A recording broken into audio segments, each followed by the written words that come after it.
안녕하세요. 포동포동팜입니다. 오늘은 그 2월달 노지 비가림에 대해서 몇 가지 체크 좀 하고 이야기를 나눠보려 하는데요. 지금 보이는 이 산은 저희 지금 밭에 바로 뒤에 위치한 산이고요. 근처에는 황악산하고 민주지산이 있어요. 지금 보시는 것처럼, 본 것처럼 하얗게 완전 꽃눈이 폈죠. 여기가 그래서 지대가 높아가지고 지금 2월 27일 날 저 동영상을 찍었는데 한낮 온도가 5도가 넘지를 않아요. 뭐 저녁이나 새벽에는 당연히 영하로 떨어지고요.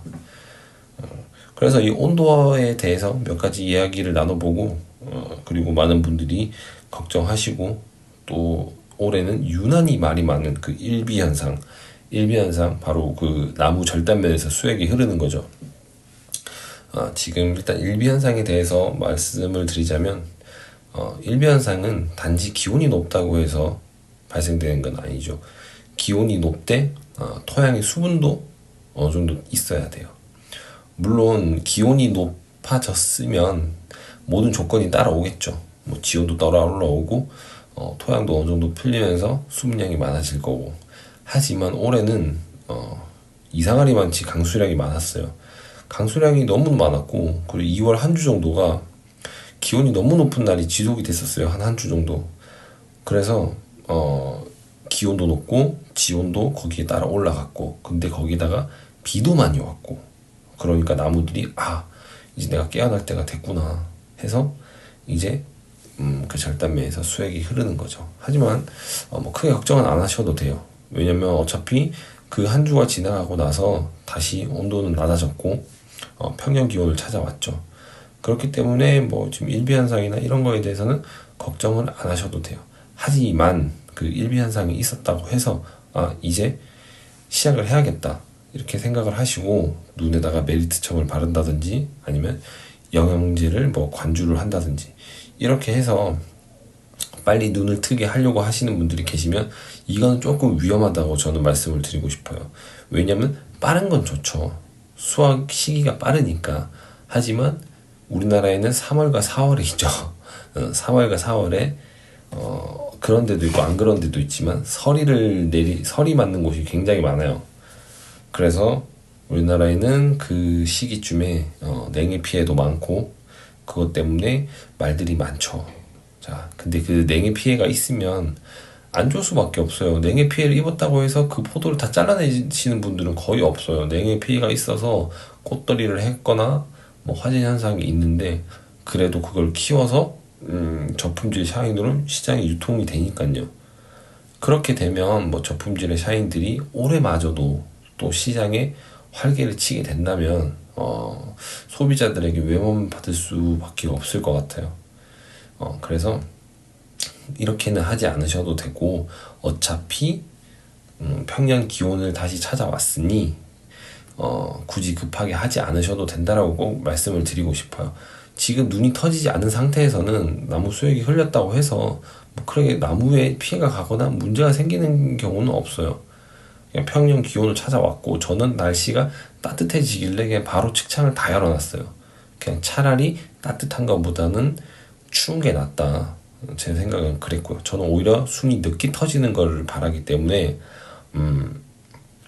그런 식으로 했던 거고 모든 분들은 다 그렇게 하실 필요는 없어요. 그리고 지금 보시는 이 나무들은 4년차 나무예요. 4년차 나무인데 전정을 모두 마친 상태예요. 지금 보시면 4년차인데 눈이 많아야 2개죠. 근데 격가지가 없어요. 있는 것도 있고 없는 것도 있어요. 이런 식으로 하면 100평 기준에 1000송이 정도밖에 수확이 안 돼요. 저는 근데 이거를 지금 급하게 격가지를 늘리지 않는 이유가 이렇게 하고 올해는 또 2순이 터지면 새순이 2개가 나오거나 하면 거기에서 하나는 열매를 달고 하나는 다시 키워서 내년에 그곳에서 눈을 또 받아서 열매를 달려고 하는 거죠. 그렇게 천천히 수확량을 늘려갈 생각이에요. 자, 그리고 봄철에 많이 하는 실수 중에 하나가 세력이 약했던 곳에 밑거름을 강하게 하는 건데요. 오히려 수세를 회복을 시키고 싶으시다면 거름은 적게, 그리고 수확량도 적게, 그렇게 해서 나무의 선순환이 이루어져야만 회복이 되겠죠. 이와 같이 하지 않고 반대로 하시면 악순환이 되는 거죠. 자, 그리고 꼭 토양 검정 해주시고 내 밭에 필요한 게 무엇인지 체크해 주세요.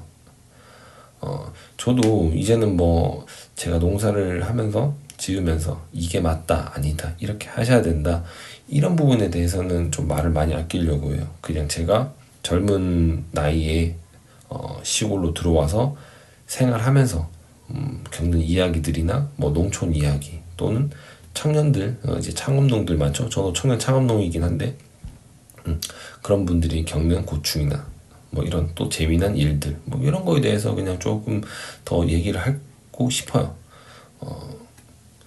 그리고 뭐 그렇다고 해서 뭐 시설이나 밭에 도움되는 영상들은 계속해서 업데이트를 할 거예요. 비가림이나 그리고 또 올해 저 같은 경우는 새로 이제 연동 하우스를 만들고 또 거기에 스마트팜까지 접목을 할 거기 때문에 뭐 거기에 대해서 좀 가격이나 이런 걸 아낄 수 있는 부분이나 아니면 좀 밭에 본인이 스스로 제어 장치나 이런 거를 단 뭐 노하우나 이런 거에 대해서 조금 이야기를 나눌 거고요. 그러니까 누가 뭐래도 본인 밭은 본인이 가장 많이 알 거라고 생각이 들어요. 그래서 다른 내용들은 참고만 하시되 적용하는 것은 조심스럽게 해주시면 될 것 같아요.